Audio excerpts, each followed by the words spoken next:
Olá pessoal, meu nome é Lucas e eu vim apresentar para vocês os principais resultados do meu trabalho de mestrado, intitulado Tratamento Acústico com Metamateriais de Membrana, desenvolvido sob orientação do professor Leopoldo de Oliveira, na Escola de Engenharia de São Carlos da USP.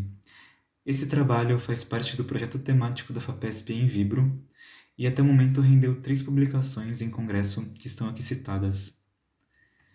O título do trabalho diz a nossa principal métrica de trabalho para o desenvolvimento de metamateriais, que é a questão do tratamento acústico.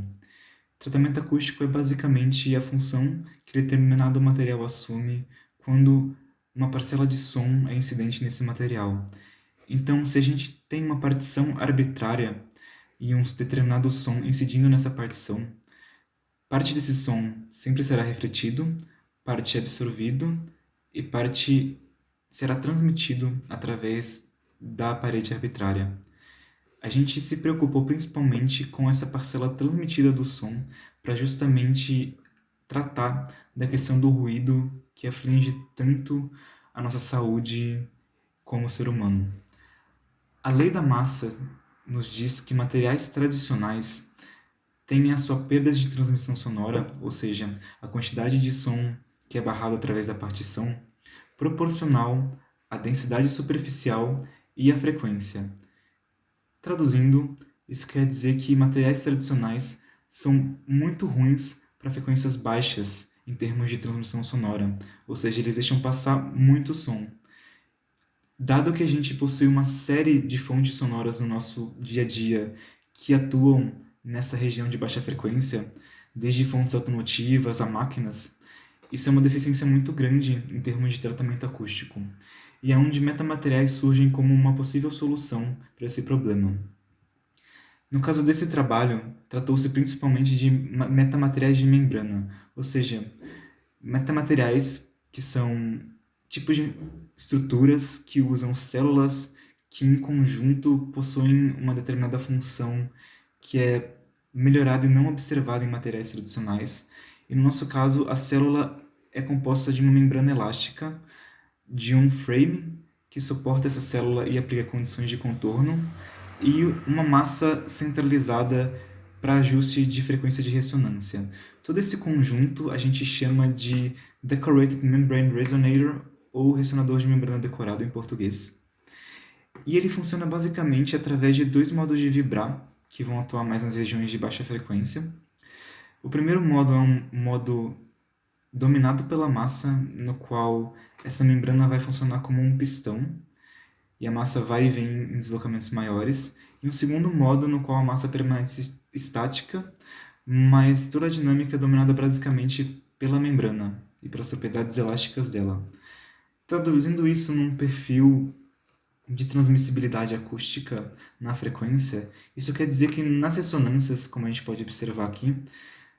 há muita transmissão sonora devido ao grande movimento dessa membrana, mas entre elas surge algo muito interessante, que é o que a gente chama de uma antirressonância, ou um vale na transmissão, no qual,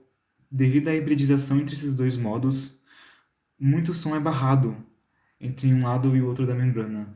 tornando esse tipo de material um possível metamaterial de ressonâncias locais, como a gente chama. Essa pesquisa foi conduzida através de uma metodologia de simulação e experimento. A gente desenvolveu um modelo experimental para testar a célula unitária de membrana em elementos finitos, e esse modelo conversa diretamente com o nosso aparato experimental, que é um tubo de perda de transmissão sonora construído no nosso laboratório através das normas da STM. Esse tubo de perda de transmissão sonora é basicamente uma fonte sonora, 2 tubos e, no meio, o lugar onde a amostra é posicionada. Em cada um desses tubos, a gente tem 2 microfones funcionais que, ao medir a pressão sonora antes e depois da amostra, é possível fazer um cálculo de função de transferência dessas pressões para que se defina a perda de transmissão sonora, ou seja, o quanto o som é barrado. Assim, fazendo esse jogo entre o modelo de célula que busca ser similar ao modelo experimental para a validação das células que a gente deseja construir, a gente consegue ter uma consistência de resultados para avaliação da performance de metamateriais de membrana.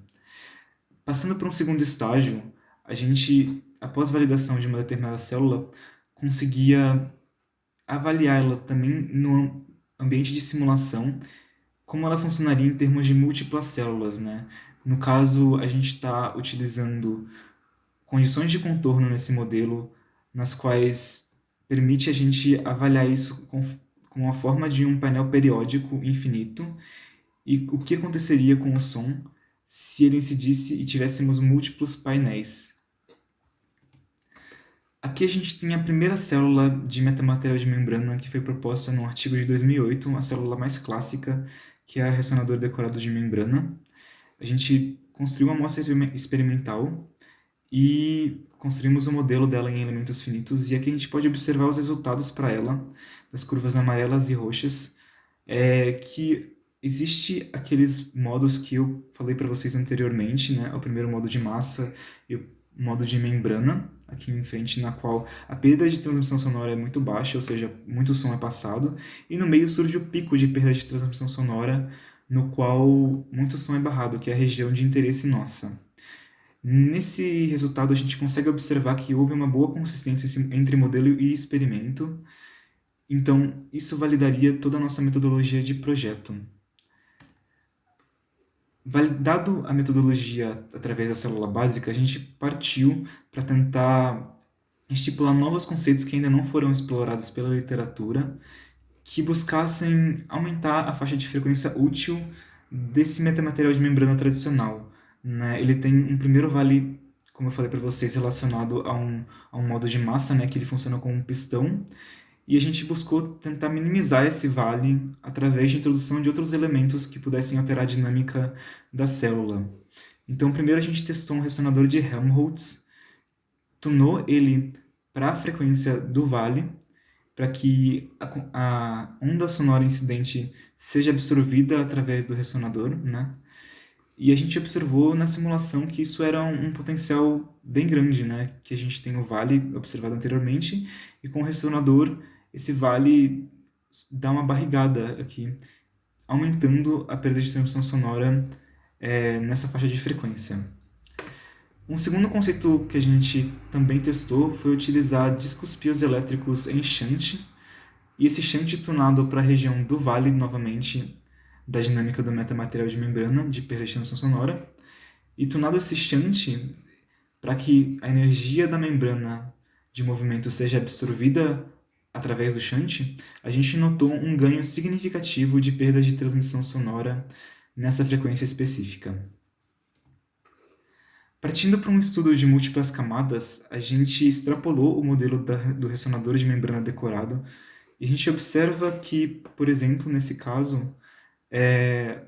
na região onde havia-se o pico anteriormente, com o aumento do número de camadas, houve-se um alongamento desse pico para uma faixa de frequência útil muito maior. Os vales também sofreram esse alargamento, mas o alargamento da região de pico foi muito significativo, o que mostra o quão promissor é a utilização de camadas para esse tipo de metamaterial. Além disso, propomos um conceito teórico novo na área de metamateriais, que é a utilização de padrões de tesselação, ou seja, figuras geométricas que tecem o plano, na criação de painéis de metamateriais que sejam, além de funcionais em termos acústicos e vibratórios, também esteticamente agradáveis. A gente propôs 4 tipos de padrões de tesselação, e estudamos cada um em termos de modelo e experimento, e aqui eu vou apresentar para vocês o resultado do padrão rombe trihexagonal. É um padrão que consiste em um hexágono, 2 quadrados e um triângulo, todos regulares. E nesse caso, sem massa nenhuma nos ressonadores, para múltiplas camadas, a gente observa no interessante, né, que forma-se um pico entre 2 modos, como a gente havia visto antes, né, no caso da membrana com a massa. Só que o interessante é que esses modos que a gente está observando aqui são modos de figuras geométricas distintas.